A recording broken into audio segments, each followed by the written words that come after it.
Assalomu alaykum aziz o'quvchilar. Robusmartus platformasiga xush kelibsiz.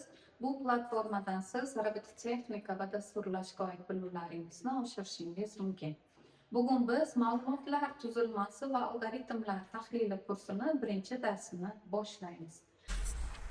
Ma'lumotlar tuzilmasi va algoritmlar tahlili fanida masalalarni kompyuterda yechish bosqichlarini bilish juda ham muhim. Chunki inson amaliy ish jarayonida ko'plab masalalarni hal etishga to'g'ri keladi va bu masalalarning ba'zilari osongina, ba'zilari esa murakkab hisob-kitoblar orqali hal etiladi. Ba'zi masalalarni yechishda ayrim amallar guruhini minglab marta bajarishga to'g'ri kelishi mumkin. Shuning uchun biz beminnat va o'ta tez ishlaydigan ijrochi, ya'ni kompyuterdan foydalanamiz. Va kompyuterda masala yechish bosqichlari 6 bosqichdan iborat. Bu masalaning qo'yilishi, masalaning matematik modelini tuzish, algoritmlash, dasturlash, dasturni kompyuter xotirasiga kiritish, natija olish va uni tahlil qilish. Keling birma-bir bularni bir tahlil qilib chiqaylik. Birinchi bosqichda masalaning to'g'ri qo'yilganligi, maqsadi, mazmuni aniqlanadi. Barcha ko'rsatkichlar, ularning xususiyatlari o'rganib chiqiladi. Qanday natija olinishi kerakligi hamda masalaga mos boshlang'ich hamda natijaviy kattaliklar aniqlanadi. Masalaning aniq, to'liq va tushunarli bo'lishi muammoga to'liq yechim topish imkonini beradi. Demak, talabalar birinchi bosqichda eng muhim bosqichni amalga oshirar ekanmiz. Ya'ni bunda biz natija olish kerakligi va masalaga mos boshlang'ich hamda natijaviy kattaliklarni aniqlash orqali bu bosqichni natijasiga erishamiz. Xuddi shunday ikkinchi bosqichda masala ko'rilayotgan sohaning ilmiy yutuqlaridan kelib chiqqan holda matematik munosabatlar orqali ifodalangan matematik model tuziladi. Matematik model nima ekanligini, umuman model nima ekanligini hozir keyingi darsimizning keyingi bosqichida bu jarayonlarni ham ko'rib chiqamiz. Qo'yilgan masalani aniq va tushunarli hal qilish uchun kerakli matematik usulni tanlash, muammoni hal qilishda matematik usullar xilma-xilligini inobatga olgan holda aniq yechimga olib boradigan matematik modelni aniqlash bu bosqichda muhim ahamiyatga ega. Uchinchi bosqichda biz masalaning modelidan foydalanib hal etishning algoritmini tuzib olamiz. Ya'ni muayyan ko'rsatmalarning ketma-ketligi algoritmni tasvirlash usullaridan biri orqali tasvirlanadi. Masalan, blok sxema yoki so'zlar ko'rinishida tasvirlashimiz yoki dastur ko'rinishida tasvirlashimiz bu algoritmning ko'rinishi, ya'ni tasvirlanish usuli hisoblanadi. Algoritm tayyor holatga keltirilgandan keyin navbatdagi bosqichga o'tamiz. Navbatdagi bosqichimiz bu dasturlash. Ya'ni algoritmdagi ko'rsatmalarni ketma-ketligi tayyor holatga keltirilgandan keyin uning asosida kompyuter bajara oladigan, kompyuter tushuna oladigan tilga o'tkazishimiz kerak bo'ladi. Bunday dasturlash tillari siz tomoningizdan, ya'ni dasturchi tomonidan tanlanadi. Bunday dasturlash tillari C++ bo'lishi mumkin, Python bo'lishi mumkin. Umuman biz ma'lumotlar tuzilmasi va algoritmlar tahlili kursi doirasida biz ham C++ ni ham Pythonda kodlarni birgalikda ko'rib chiqamiz va 5-bosqichga o'tamiz. 5-bosqich dasturlash tili yordamida tuzilgan dasturni kompyuter xotirasiga kiritish nazarda tutiladi. Va 6-bosqichda biz dasturni ishga tushiramiz, natijasini tahlil qilamiz, testlar yordamida dasturning to'g'riligini tekshiramiz. Agar xato kamchiliklar aniqlansa, ularni bartaraf etamiz va jarayonni boshlang'ich ma'lumotlar bilan solishtirib, to'g'ri natija olinganligini tahlil qilamiz. Va shu bilan biz masalani kompyuterda yechishni barcha bosqichlarini amalga oshirgan bo'lamiz. Biz kompyuterda masala yechish bosqichlarini tahlil qilish jarayonida model tushunchasiga to'xtaldik. Bu model nima ekanligini keling bir-bir tahlil qilib chiqaylik. Demak, biz model va uning turlari haqida endi tushunchaga ega bo'lamiz.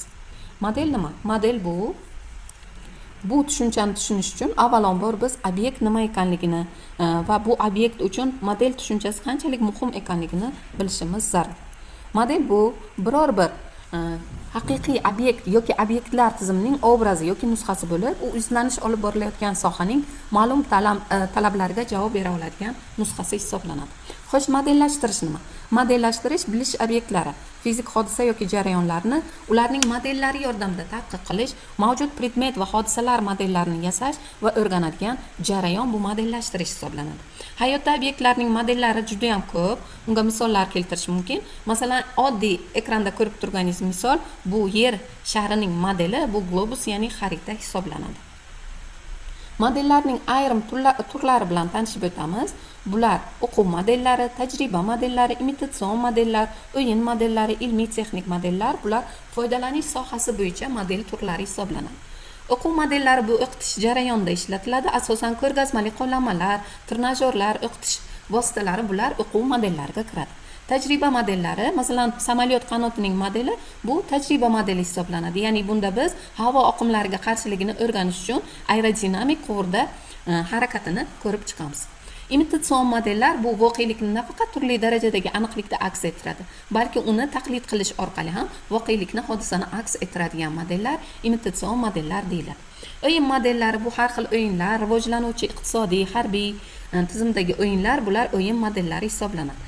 O'yin modellarida ziddiyatli vaziyatlarni hal qilish, psixologik yordam ko'rsatish, turli vaziyatlarda obyektning harakat qilishini bashorat qilishi mumkin.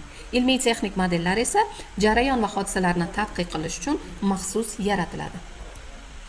Xuddi shunday modellarning statik va dinamik turlari ham mavjud. Statik modellar obyektni ma'lum vaqt ichida sodir bo'layotgan o'zgarishlarni hisobga olmasdan aks ettiradi. Bu modellarda vaqt omili yo'q. Dinamik modellar esa obyektning vaqt mobaynida o'zgarish jarayonini bevosita aks ettiradigan model turlari hisoblanadi. Moddiy modellar modellashtirish obyektlarining moddiy nusxasi hisoblanadi. Misol uchun globus yer sharining modeli, qo'g'irchoq inson tashqi ko'rinishining modeli, robot esa zararli ishlab chiqarishdan inson harakatlarini cheklaydigan yoki inson harakatlarini bajaradigan model. Axborot modeli bu obyekt, jarayon yoki hodisa xususiyatlari va holatini tavsiflovchi ma'lumotlar yig'indisi hisoblanadi. Axborot modellari ham ikki turga bo'linadi. Bular belgili axborot modellari va verbal axborot modellari. Belgili axborot modellari bu tabiiy tilda matn yoki dasturlash tilida dastur, matematikada formula shaklida ifodalansa, verbal modellar bu og'zaki, ya'ni fikr shaklidagi axborot modeli hisoblanadi. Obyektlarni ifodalash vositalari bo'yicha fanda eng muhim modellarni quyidagi 3 ta turi mavjud. Bular birinchisi abstrakt modellar, ikkinchisi fizik modellar, uchinchisi biologik modellar. Abstrakt modellar o'z navbatida matematik va iqtisodiy modellarga bo'linadi. Matematik modellar obyektni tuzilishi va o'zaro bog'lanishi, qonuniyatlarni matematik munosabat, formula va matematik mantiq orqali o'zaro ko'rsatadigan model turi hisoblanadi. Iqtisodiy matematik modellar esa iqtisodiy taraqqiyotning eng muhim qonuniyatlarini tekshiradi. Fizik modellar esa obyektlarning tabiati va tuzilishi asl nusxasi kabi bo'lib, unda miqdor, o'lcham, tezlik jihatdan o'zaro farq qiladi.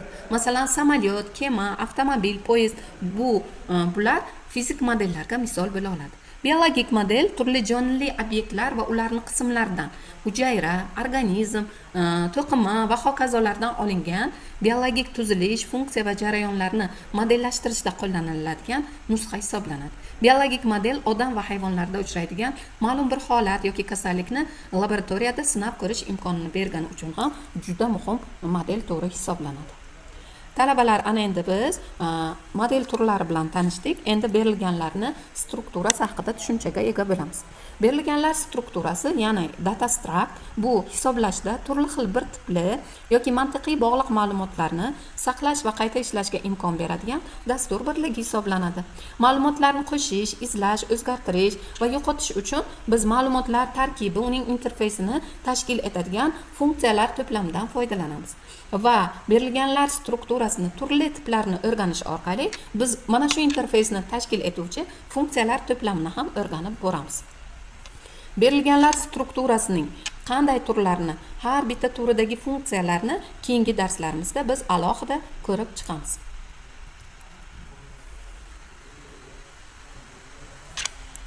Endi biz berilganlar strukturasi atamasining bir-biriga yaqin bo'lgan bir nechta ma'nolarni anglatuvchi variantlarni ham ko'rib chiqaylik. Chunki darslarimiz davomida biz mana shu bir nechta variantlardan foydalanamiz.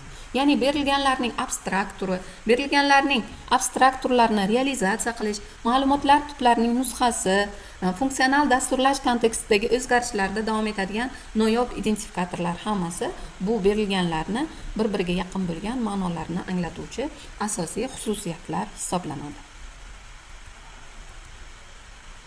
Mafhum ma'lumotlar tipi nima? Abstrakt data tip.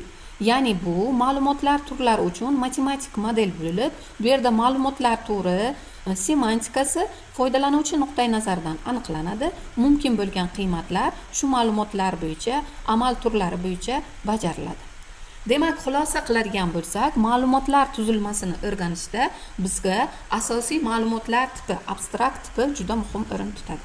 Va biz mana bu xaritaga qarab qanaqa ma'lumotlar tuzilmasini o'rganishimizni bir ko'rib chiqaylik.